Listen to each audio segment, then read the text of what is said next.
कितने हल होंगे? अनंत। अनंत हल होंगे। कैसे? तो आप लिखिएगा x बराबर 6 माइनस वाई, एक टेबल ले लीजिएगा, ठीक है, टेबल ले लीजिएगा, x y वैल्यू रखिएगा, 1 2 3 निकाल के बताते हैं, ठीक है। अब एक वैल्यू अपना मन से मानिएगा, मान लीजिए इसका वैल्यू 0 माने, 1 माने, 2 माने, ठीक है। तो अगर y का वैल्यू आप क्या मानिएगा? 0। क्या मानिएगा? y का वैल्यू बराबर 0, तो x का वैल्यू क्या हो जाएगा? 6 माइनस 0 बराबर 6। यदि y बराबर क्या हो जाएगा आपका 1, तो x बराबर क्या हो जाएगा? 0 माइनस 1 यानी 5। उसी प्रकार से यदि क्या होगा, y बराबर क्या होगा? 2, तो x का वैल्यू क्या आएगा? 6 माइनस 2 6 माइनस 2 यानी 4। तो इस प्रकार से हम इसका वैल्यू जितना मानते जाएंगे वो वैल्यू आता चला जाएगा, इसलिए कह सकते हैं हाँ अनंत हल होगा। पहले आप इसको लिख ले, यहाँ भर भी ले, क्योंकि आगे इसका आवश्यकता पड़ेगा, इसलिए इस मेथड से हमने बताया।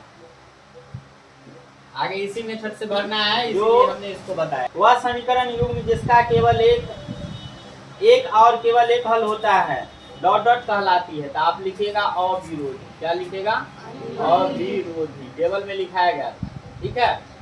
और दूसरा नंबर का क्वेश्चन कह रहा है वह समीकरण युग्म जिसका कोई हल न हो, डॉट डॉट कहलाता है। तो क्या होगा? विरोधी। क्या होगा?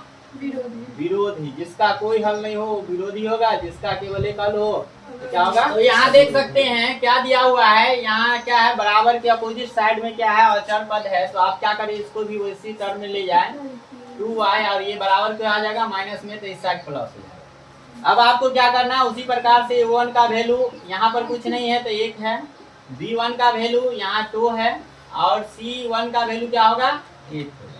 उस प्रकार से यहाँ देख लेते, a2 का वैल्यू कितना होगा? 2 होगा, b2 का वैल्यू कितना होगा? 4, और c2 का वैल्यू कितना होगा? 16। अब उस वैल्यू को फाइंड आउट करेंगे। देखिए a1 बाई a2 आप निकालिएगा तो कितना होगा? 1/2। उसके बाद b1 बाई b2 का वैल्यू निकालिएगा तो कितना होगा? 2/4। काटिएगा, 2 का 2 और 2 दूना 4, तो कितना होगा? 1/2 होगा। उसी प्रकार से C2 का वैल्यू निकालिएगा तो 8/16, काटिएगा तो 8 का 8, 8 दूना 16, मतलब 1/2। अब यहाँ हम क्या देख रहे हैं, देखिए चूंकि क्या है, हाँ a1 बाई a2 बराबर है b1 बाई b2 और बराबर है c1 बाई c2, ये तीनों क्या है? बराबर है। तो बराबर है तो इस दूसरा कंडीशन है, उस टेबल का दूसरा कंडीशन है, इसके अंतर्गत अनंत हल होता है। जिस क्या हल होता है? अनंत हाँ हल होगा। छठा का 11 नंबर क्वेश्चन है।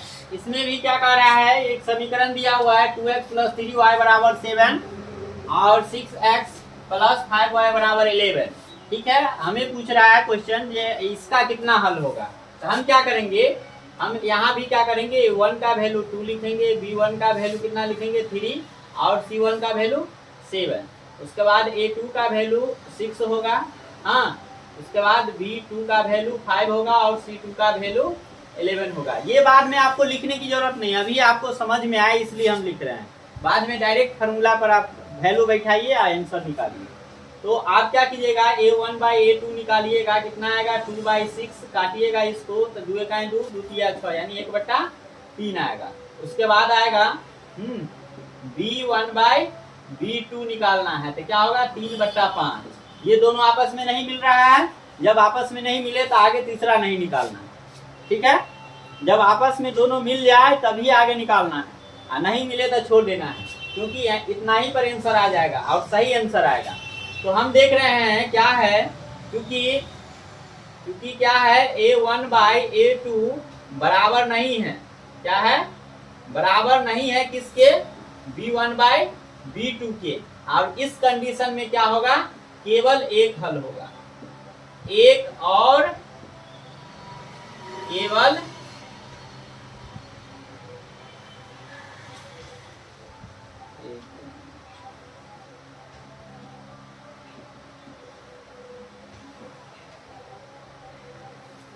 एक बोल दे या फिर केवल एक हल बोल दे, दोनों बोल दीजिएगा चलेगा, होगा। कंडीशन क्या दिया हुआ है, जो A1 बाई A2 बराबर नहीं है B1 बाई B2 का, तो बराबर नहीं होगा तो क्या होगा, यही आके उठा के आप लिख दीजिए इसके 7वां का आंसर के लिए।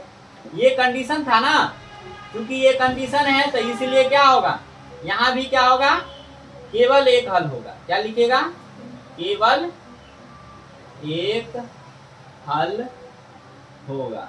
ये 7वां था।